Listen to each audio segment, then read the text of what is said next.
இன்னைக்கு என்ன பார்க்க போகிறோம்? குடும்பம், கிறிஸ்டியன் ஃபேமிலி எப்படி இருக்கணும் அப்படின்றத பற்றி நம்ம பார்க்க போகிறோம். ஒரு கிறிஸ்டியன் ஃபேமிலி தான் பேசிக் யூனிட். ஒரு கிறிஸ்தவ குடும்பமே ஒரு சின்ன ஒரு சர்ச்.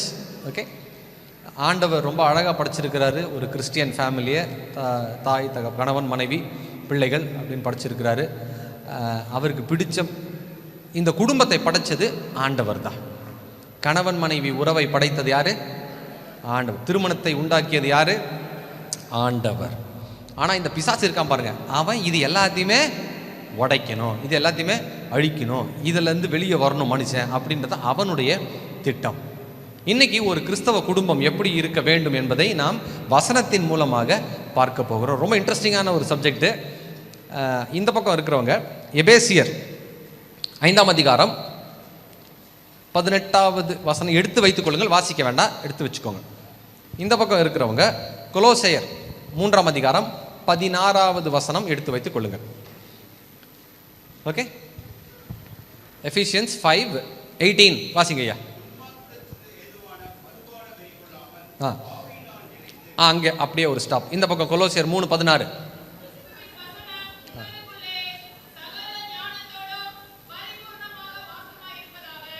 ஒரு தரம், 2 தரம். ஆஹா, எங்க போச்சு இந்த குரல்? 2 நாளா நான் கேட்கவே இல்லையே. என்ன குரல்? இந்த குரலுக்கு ஈடாக யாருமே ட்ரை பண்ணாதீங்க. ஓகே, சூப்பர்மா. கிறிஸ்துவின் வசனம் உங்களுக்குள்ளே சகல ஞானத்தோடும் பரிபூர்ணமாக வாசமா இருப்பதாக. இங்க என்னது? ஆவியின் நிறைவு. இங்க என்னது? வசனத்தின் நிறைவு. நீங்க ஆவியில நிரம்ப கிறிஸ்டியனா இருந்தாலும் சரி, வசனத்தில் நிரம்பிய கிறிஸ்தவனாக இருந்தாலும் சரி, அதனுடைய விளைவு என்ன என்பதை அடுத்து வர்ற வசனங்கள்ல நம்ம பார்க்க போகிறோம். ஓகே ஐயா, தொடர்ந்து.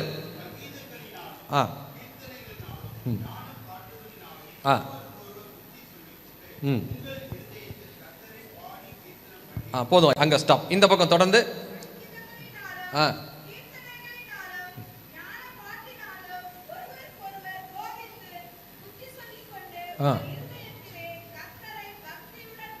போதும், தேங்க்யூ. இந்த பக்கம் 20. நம்முடைய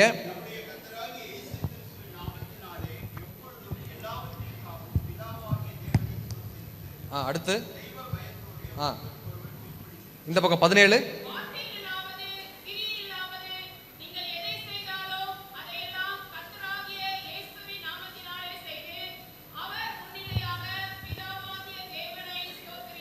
ஓகே, நெக்ஸ்ட். இந்த பக்கம் 22.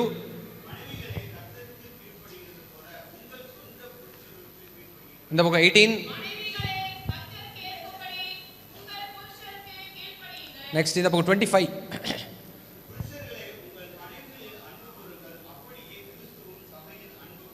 போதும் ஐயா, தேங்க்யூ. இந்த பக்கம் 19.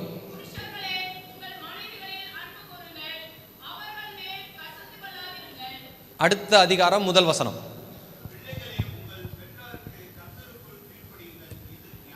இந்த பக்கம் 20வது வசனம்.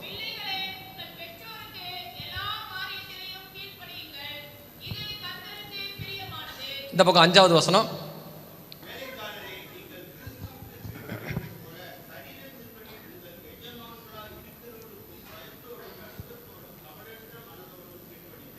தொடர்ந்து.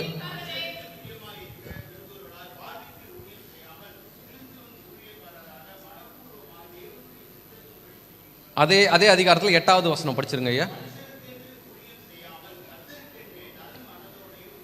ஓகே, இந்த பக்கம் 22.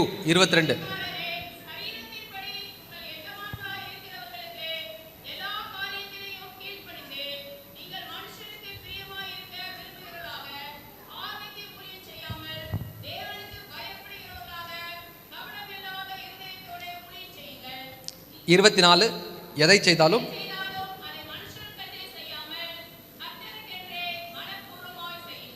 இந்த பக்கம் 9வது வசனம் படிங்க.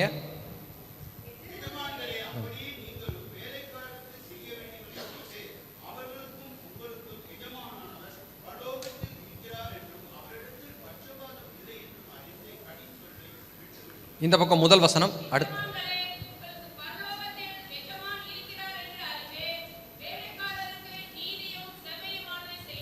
Super, thank you. இந்த கம்பேரிட்டிவ் ஸ்டடி பண்ணியிருக்கிறீங்களா? எபேசியர், கொலோசையர். ஓகே, ஒரு இடத்துல ஆவியினாலே நிறைந்து இப்படிலாம் இருக்கணும் அப்படின்னு, இன்னொரு இடத்துல வசனத்தினால நிறைஞ்சு நீங்க இப்படிலாம், ரெண்டும் பார்த்தா ஒரே மாதிரி இருக்கு. ஆக நீங்க ஆவியில் நிரம்பிய கிறிஸ்தவர்களாக இருந்தாலும் சரி, வசனத்தை அதிகமாக அறிந்த கிறிஸ்தவர்களாக இருந்தாலும் சரி, உங்களுடைய வாழ்க்கையிலே அது பிரதிபலிக்க வேண்டும். அதுதான் இங்க நம்ம பார்க்கிறோம். நல்ல கவனிங்க, ஆவியினாலே நிறைந்து அப்படின்னா ஒரு விஷயம் நமக்குள்ள நிரம்பி இருந்ததுன்னா அதுதான் நம்மளை கண்ட்ரோல் பண்ணுது. உதாரணத்திற்கு, நான் மது அருந்தினால் அதுதான் என்ன கண்ட்ரோல் பண்ணுது. அதே போல நான் ஆவியினால நிறைஞ்சா ஆவியானவர் தான் என்ன கண்ட்ரோல் பண்ணணும். அதைத்தான் நீங்கள் புரிந்து கொள்ள வேண்டும். ஸோ யாருடைய கட்டுப்பாட்டில் இருக்கிறோம் என்பதுதான் இப்போ முக்கியம். ஆவியானவருடைய கட்டுப்பாட்டிலா இல்லைன்னா மாம்சத்தினுடைய கட்டுப்பாட்டிலா? அது மட்டுமல்ல, முதலாவதாக நீங்கள் ஆவியில் நிரம்பியவர்களாக இருந்தால், வசனத்தில் நிரம்பியவர்களாக இருந்தால் மற்றவர்களுக்கு அது எப்படி தெரியும்? நம்முடைய பேச்சிலே. எப்படி தெரியும்? ரொம்ப டேஞ்சரஸான ஒரு ஆர்கன் என்னது நம்ம உடம்புல? இந்த இடம். இதை சற்று கவனமாக பயன்படுத்த வேண்டும் என்று வேதம் நமக்கு திரும்ப திரும்ப திரும்ப திரும்ப சொல்லுது. ரொம்ப ரொம்ப ஜாக்கிரதை, வாய் அடக்கம் தேவை. கொலோசையர் 4ஆம் அதிகாரம் 5, 6. இப்போ மற்றவங்களுக்கு சான்ஸ் கொடுக்குமா?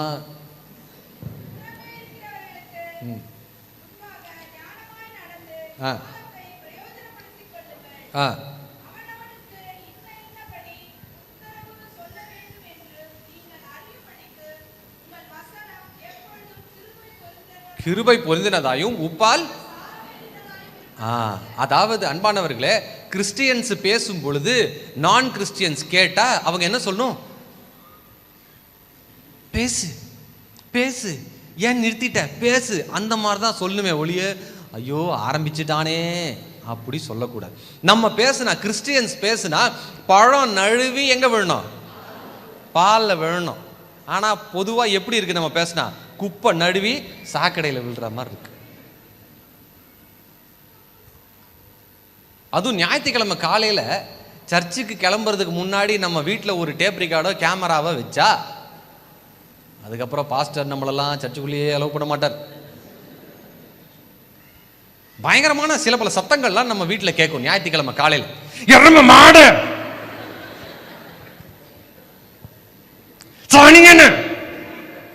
இருக்கிற ஒரு பாத்திரம் நீ பாட்டு உட்காந்துக்கிட்டே சர்ச்சுக்கு போகணும், பாஸ்டர் கதை கேட்டு நான் சுடுதண்ணி வரலாமா, நீ ஏன் கதுற, நீ என்ன பண்ண, நீ என்ன பண்ண, நீ என்ன பண்ண. பயங்கரமான சண்டை வரும். அப்படியே கணவன் மனைவி பிள்ளைங்க எல்லாருமே கொதிச்சு எழும்பி அப்படியே பயங்கரமா கணவன் கத்துவார், மனைவி மனைவியோட சண்டை போட்டு நம்மளால என்னைக்கா ஜெயிக்க முடியுமா?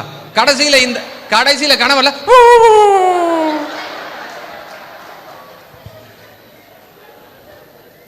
நம்மளாலதான் முடியாது. எதுக்கு ட்ரை பண்றீங்க? அவங்க கிட்ட நம்மளால முடியுமா? பயங்கரமான நீங்க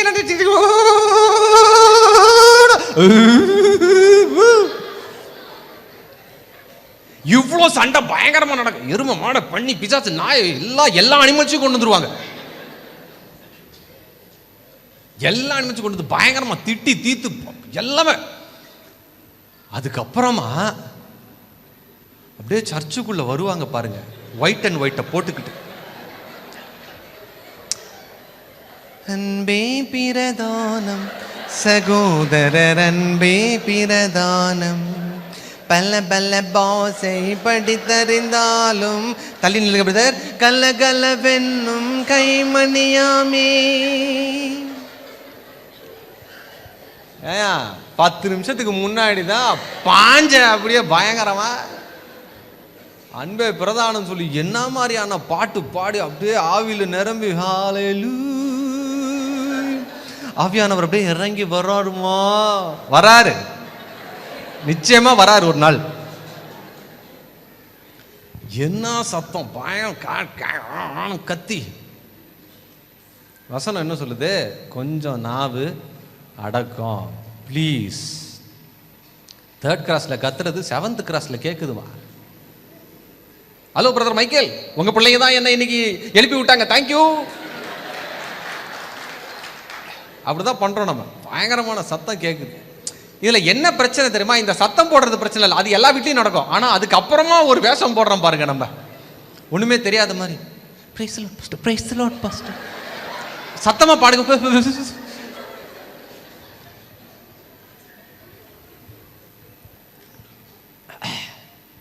நாவடக்கம். முட்டாள் கூட அமைதியா இருந்தான்னா என்ன நினைச்சுக்கிறாங்களா? அவனை ஞானி அப்படின்னு நினைச்சுக்கிறாங்களாம். அது மட்டும் இல்லைங்க, நாவடக்கம் ஒரு பக்கம் இருந்தாலும் இன்னொரு பக்கம் வசனம் என்ன சொல்லுது? ஒருத்தருக்கு ஒருத்தர் சங்கீதத்தினாலும் கீர்த்தனைகளினாலும் ஞான பாட்டுகளினாலும் பாடி புத்தி சொல்லி கொள்ள வேண்டுமா. ஒருத்தருக்கு வீட்டில் வசனத்திலேயே பேசணுமா. வீட்டில் சிலருக்கு நிச்சயமா அந்த அனுபவம் இருக்கும்னு நினைக்கிறேன் நான். உதாரணத்துக்கு இப்போ உங்கள் மனைவி சூப்பராக ஃபிஷ் ஃப்ரை பண்ணிருக்காங்க வச்சுக்கோங்க. நீங்கள் அப்படியே மோப்பம் பிடிக்கிறீங்க, ஆஹா ஃபிஷ் ஃப்ரை இருக்கு, நம்ம போய் ட்ரை பண்ணலாம் அப்படின்னு சொன்னோன்னே உங்கள் மனைவி அதை பார்த்து இம்மட்டும் வா, மிஞ்சி வராதே, இரு நான் பொறிச்சிக்கிட்டு இருக்கேன், வெயிட் பண்ணு அப்படின்னு சொல்லிட்டு அங்கே ஒரு வசனத்தை எடுத்து விடணும் நீங்கள். ஓகே, அதே ஃபிஷ் ஃப்ரை ரொம்ப கேவலமாக இருக்குன்னு வச்சுக்கோங்க. உப்பு இல்லை, சப்பு இல்லை, காரம் இல்லை, பயங்கர கேவலமாக இருக்குது. அப்படியே நீங்கள் கம்முன்னு சாப்பிட்டுக்கிட்டு இருக்கீங்க. உடனே பக்கத்தில் உங்கள் பையன் வந்து, அப்பா சுத்தமாக நல்லா இல்லைப்பா. ஏய் இதெல்லாம் வேதனைகளின் ஆரம்பம், ஆனாலும் முடிவு உடனே வராது, கம்முன்னு சாப்பிடு. ஏதாவது நீ கம்ப்ளைண்ட் பண்ணனா கிடைக்காது உனக்கு. உங்கள் பையன் சரியாக எக்ஸாம் எழுதாமல் வந்துட்டான் வச்சுக்கோங்களேன், ஃபெயில் ஆகிட்டான். உடனே உங்ககிட்ட எப்படி அதை அப்ரோச் பண்ணணும்? அப்பா நான் பயந்தது எனக்கு நேர்ந்தது, பாருங்கப்பா மார்க்க. உடனே தங்கச்சி அப்படியே வந்து, நம்முடைய தேவன் எல்லாவற்றையும் நமக்கு நன்மையாக மாற்றி கொடுப்பாரு தம்பி, டோன்ட் வரி, ரீவேல்யூவேஷன் போடுப்பா. எப்படி ஒரு வீட்டுக்குள்ள வசனத்தை வச்சே நம்ம பேசிக்கிறோம். ஓகே, பொதுவாக ஆண்களுக்கு 40 வயசு 35 வயசு ஆனால் எல்லாம் மேலே பெலிஸ்திய படைகள் பின்னாடி போன மாதிரி போயிடும். என்ன அப்படியே பின்னாடி போயிடும். எனக்கும் போயிடுச்சு. இருந்தாலும் நான் என்ன பண்ணுவேன், அழகாக அதை மறைச்சு அப்படியே அட்ஜஸ்ட் பண்ணி போய்கிட்டு இருக்கேன். என்னுடைய மனைவி அதுதான் மேலே போயிடுச்சு, எதுக்கு மறைக்கிறீங்க? மறைவானவைகள் தேவனுக்குரியவைகள்மா, அதை பற்றி நீ கேட்காத அதை பற்றி.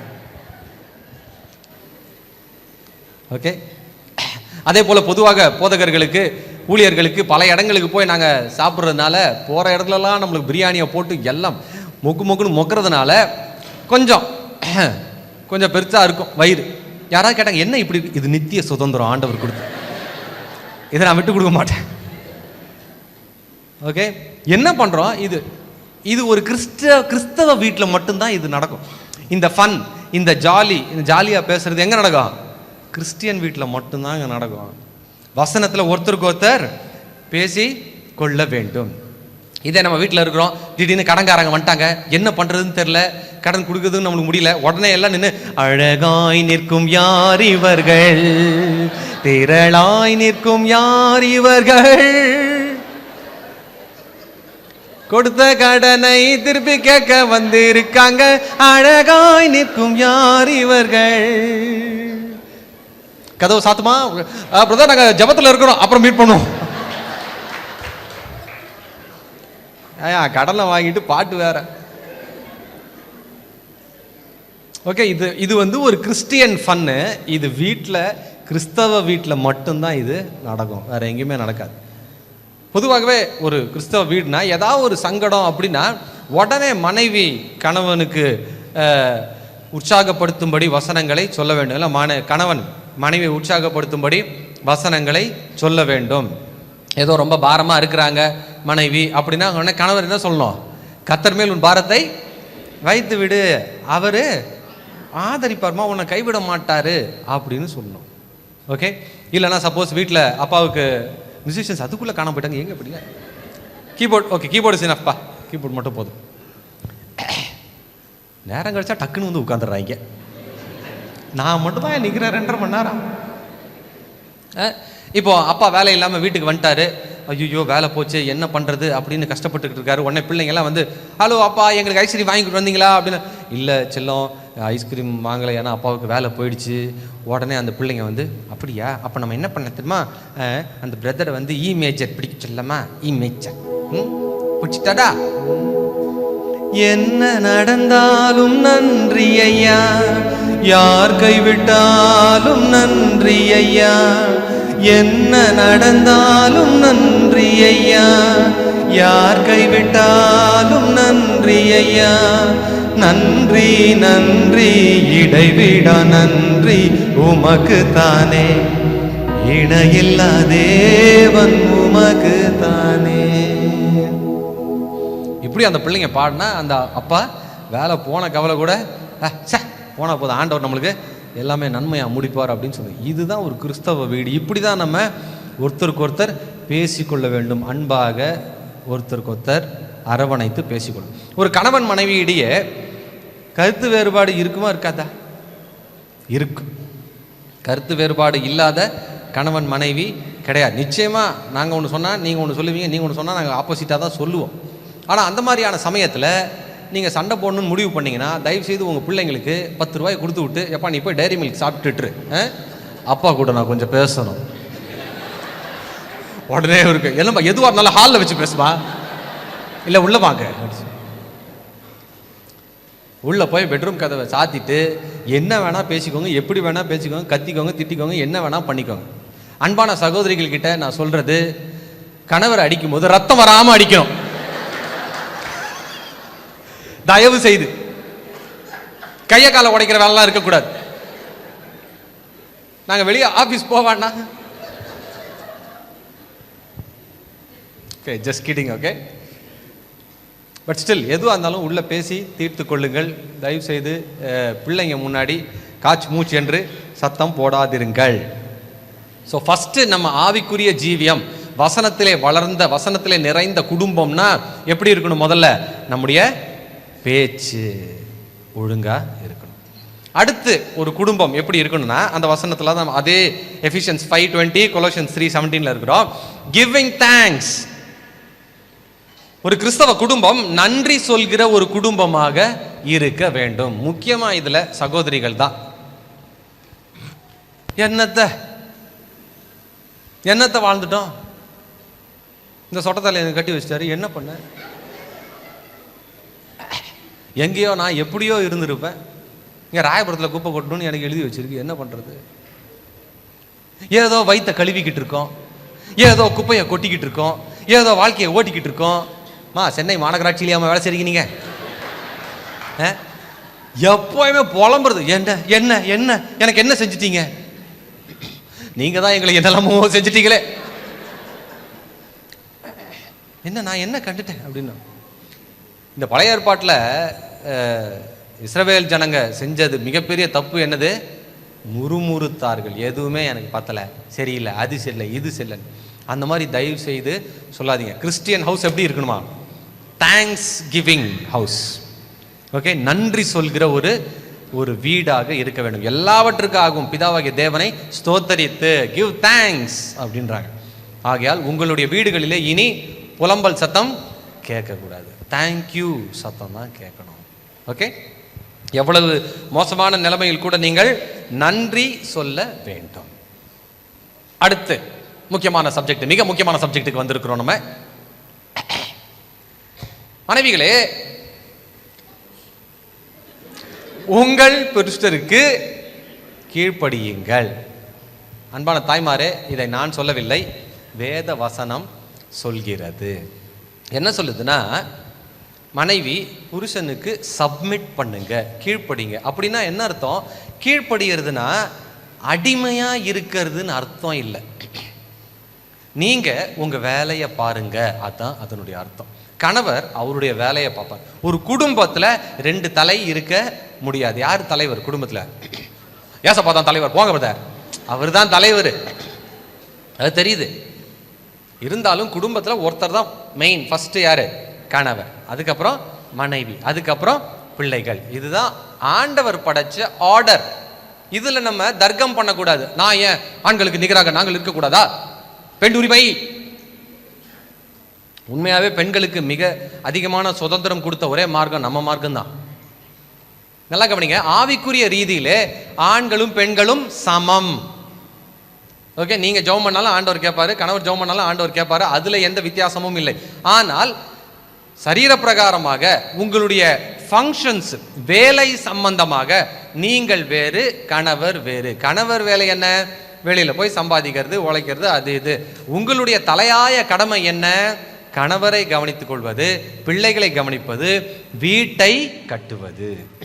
அதனாலதான் புத்தியுள்ள ஸ்திரீ தன் வீட்டை கட்டுகிறாள் அப்படின்னு இருக்கு. புத்தியுள்ள மனுஷன் வீட்டை கட்டுறான் அப்படின்னு எழுதல. குடும்பத்தை கட்டி வளர்ப்பது யாருடைய கடமை? மனைவியினுடைய கடமை. அது மட்டும் இல்லைங்க, you are created for this. ஸ்பெஷலா you are designed for this. மிக சிறப்பாக குடும்பத்தை நடத்தி கணவரை கவனித்து பிள்ளைங்களை கவனிக்கிறது, உபசரிக்கிறதுலாம் யாருக்கு வரும்? பெண்களுக்கு தான் பியூட்டிஃபுல்லா பண்ணுவாங்க. அதை ஆண்களுக்கு தெரியாது. எங்களுக்கு தெரிஞ்ச ஒரே வேலை சாப்பிடுறது. ஆனா பெண்கள் பாருங்க எல்லா வேலையும் பண்ணுவாங்க. ஏன்னா ஆண்டவரே படைச்சிருக்கிறார் அந்த மாதிரி. ஓகே, உங்களுக்கு இருக்கிற பொறுமை எங்களுக்கு இல்லை, உங்களுக்கு இருக்கிற நிதானம் எங்களுக்கு இல்லை. நீங்க பொறுமையா நிதானமா எங்களை கவனிச்சு, பிள்ளைகளை கவனிச்சு, வீட்டை ஏன்னா அதுக்கு தான் உங்களை ஆண்டவர் டிசைன் பண்ணியிருக்காரு. நான் என்ன சொல்றேன், அந்த டிசைனை விட்டு வெளியே போக கூடாது. நீங்க நானும் ஆம்பளைங்க மாதிரி நான் அப்படி பண்ண முடியாது. இப்போ உதாரணத்திற்கு நாங்கள் எவ்வளவுதான் தலைகீழ நின்று நாங்கள் ஜெபம் பண்ணாலும் நாங்க கர்ப்பமாக முடியாது. அது உங்களுக்கு மட்டும் கொடுக்கப்பட்ட கிருபை. நாங்க போராட முடியுமா? போராடுவோம், ஆண்கள் எல்லாம் சேர்ந்து போராடுவோம், நாங்களும் கர்ப்பமாக வேண்டும். முடியாது. ஓகே, நீங்க புரிஞ்சு கொள்ள வேண்டியது, நீங்கள் சப்மிட் பண்றதுனால நீங்க தாழ்ந்து போகலங்க, நீங்க உயர்றீங்க. பாட்டியம்மாலாம் சொல்லியிருப்பாங்களா உங்களுக்கு, கீழ்ப்படிஞ்சாதான் மேல்படி. ஓகே, அது மட்டுமல்ல, வசனம் எப்படி சொல்லுது? நல்ல கணவனுக்கு கீழ்ப்படி, லூசு கணவனை போட்டு மீதின்னு சொல்ல, கணவருக்கு கீழ்ப்படி, அவ்வளவுதான். சில பேர் உண்மையாவே லூசு பயமா தான் இருப்போம். என்ன செய்ய அட்ஜஸ்ட் பண்ணி போங்க, வேற வழி இல்லை. ஓகே, அவங்களுக்காக நீங்க ஜெபம் பண்ணுங்க. கணவருக்கு நீங்கள் சப்மிட் பண்ணணும். இதுதான் ஆண்டவருடைய திட்டம். அதுக்கு வெளியே நம்ம போறது நமக்கு நல்லதல்ல. மெயினா ஒரு மனைவியினுடைய மிக மிக முக்கியமான கடமை என்ன தெரியுமா? கணவரை பார்த்து கொள்வது. கணவருக்கு தேவையான எல்லாவற்றையும் செய்வது யாருடைய கடமை? மனைவி கடமை, வேலைக்காரி கடமை கிடையாது. அதுல ரொம்ப கேர்ஃபுல்லா இருக்கணும். நீங்கள் தான் உங்கள் கணவருக்கு செய்ய வேண்டிய எல்லா காரியங்களையும் நீங்கள் தான் செய்ய வேண்டும். மா சோறு கொண்டா, ஐயா சோறு கேட்கிறார், போய் கொடு. மா சாம்பார் கொண்டா, ஐயா சாம்பார் கேட்கிறார், கொடு. மா நீங்க இருங்கம்மா, நானே போறேன் ஐயா கிட்ட. கணவர் பக்கத்துல வர விடுறது இல்லை நிறைய மனைவிகள். பக்கத்துல வந்து, ஏங்க சும்மா டிஸ்டர்ப் பண்ணாதீங்க, நான் வந்து ஜெபத்துல இருக்கேன், உபவாசத்துல. ஏங்க நான் மீட்டிங் போறேன், நான் பெண்கள் மீட்டிங் போறேன், நான் அங்க போறேன், நான் இங்க போறேன், அந்த உபவாசம் இந்த உபவாசம், அந்த ஜெப கூட்டம் இந்த ஜெப கூட்டம். நீங்க பாட்டு ஜெப கூட்டம் போயிட்டே இருக்கீங்க. அப்புறம் ஒரு நாள் அவர் வேற ஜெப கூட்டத்துக்கு போயிட்டாரு. அப்புறமா இங்க பாஸ்டர் கிட்ட வந்து, பாஸ்டர் முடிச்ச போட்டோம், நான் எவ்வளவு ஜெப கூட்டத்துக்கு போய் எவ்வளவு உபவாசம் இருந்து கடைசியில ஏன் புடிச்சு இப்படி எடுத்துட்டு சார். ஹலோ மேடம், இது ஒரு நாள்ல நடக்கல. பல நாள் நீங்க வந்து அவரை காய விட்டதுனால, அவரை கண்டுக்காததுனால, அவரை மதிக்காததுனால அவரு வேற டைரக்ஷன்ல போயிட்டாரு. ஓகே, நான் சொல்வது ஏதோ கற்பனையிலோ எக்ஸ்பீரியன்ஸ்லோ இல்லைங்க, வசனத்தில் இருக்கிறது. 1 கொரிந்தியர் 7ஆம் அதிகாரம் வீட்டுக்கு போய் பொறுமையா படிங்க. ஓகே, கணவன் மனைவிக்கு செய்ய வேண்டிய கடமையை செய்ய வேண்டும், மனைவி கணவனுக்கு செய்ய வேண்டிய கடமையை செய்ய வேண்டும். சில குடும்பங்கள்ல கணவன் மனைவி நீண்ட நாட்களாக பிரிந்திருக்கிறீர்கள். இந்த அம்மா வேற ஊர்ல இருப்பாங்க, அந்த ஐயா வேற ஊர்ல இருப்பாங்க, பிள்ளைங்க எங்கேயோ இருப்பாங்க. என்னமா இது? ஒரு குடும்பம்னா ஒன்னா இருக்க வேண்டாமா? இல்ல எங்களுக்காக தான் அவர் சம்பாதிக்கிறார். அப்படி சம்பாதிக்க தேவையில்லைன்ற நான். கஞ்சியோ கூழோ ஏதோ ஒன்று குடிச்சிட்டு ஒன்னா ஒரே குடிசையில கூட நீங்க நிம்மதியா இருங்க. கணவன் மனைவி பிரிந்திருப்பது நல்லதல்ல, அது ஆண்டவருடைய திட்டம் அல்ல. அப்படி நீங்கள் சம்பாதிக்க வேண்டும் என்ற அவசியம் இல்லை. ஒன்றாக இருங்க, அடிச்சுக்கோ புடிச்சுக்கோ என்ன வேணா பண்ணிக்க, ஆனா ஒன்னா இருங்க. ஏனென்றால் நீங்க ஒன்னா இருக்கலனா தான் நமக்கு பிரச்சனை வரும். ஓகே, அதனால இந்த காரியத்தில் நீங்கள் மிகவும் ஜாக்கிரதையாக இருக்க வேண்டும் என்று நான் மிகவும் பணிவோடு கேட்டுக்கொள்கிறேன். பல குடும்பங்கள் பிரியறதுக்கு காரணம் அம்மாமார் வந்து ஸ்தோத்திரம். என்னை டிஸ்டர்ப் பண்ணாதீங்க. ஸ்தோத்திரம். God created sex to be enjoyed between husband and wife. Okay, அதனால் டோன்ட் டிப்ரைவ் ஈச் அதர் அப்படின்னு வசனமே இருக்கிறது. அதனால் இந்த காரியத்தில் இதை நம்ம வெளிப்படையாக நாம் பேச வேண்டும். ஏன்னா நம்ம கிறிஸ்டியன் ஃபேமிலி, ஒரு குடும்பம் பிரிவது ஆண்டவருடைய சித்தம் அல்ல. அதனால் இதில் நீங்கள் ரொம்ப ரொம்ப கேர்ஃபுல்லாக இருக்கணும். கணவரை கவனிப்பது மட்டுமல்லாமல் பிள்ளைகளை வளர்ப்பதும் உங்களுக்கு மிகச்சிறந்த கடமை. பிள்ளைகளை அன்பாக வசனத்தை சொல்லி அவர்களுக்காக ஜெபம் பண்ணி அவங்கள வளர்க்கணும். அடுத்து வீட்டை சுத்தமாக நன்றாக வைத்துக்கொள்வது யாருடைய கடமை? அதுவும் மனைவியினுடைய, வீட்டில் இருக்கிறவங்களுடைய கடமை. சில வீடுகளுக்கு போனால் அப்படியும் சுகந்த வாசனை வீசுகிறது. வீட்டை நல்லா சுத்தமாக வச்சுக்க, அது உங்கள் கடமை. நீங்கள் நினைக்காதீங்க அது வேலைக்காரி பார்த்துக்கிட்டு அதெல்லாம் நான் பார்க்க முடியும், அப்படி அல்ல.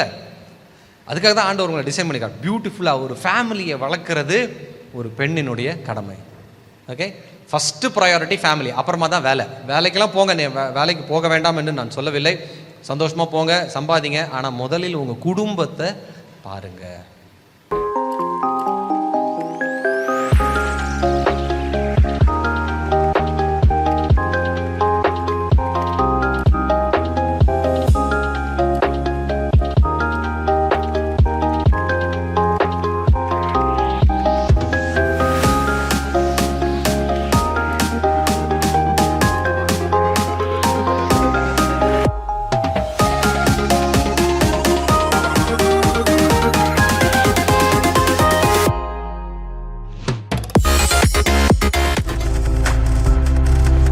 நீங்கள் பார்த்து கொண்டிருப்பது உங்கள் ஜாய் டிவி. உங்கள் துக்கம் சந்தோஷமாய் மாறும்.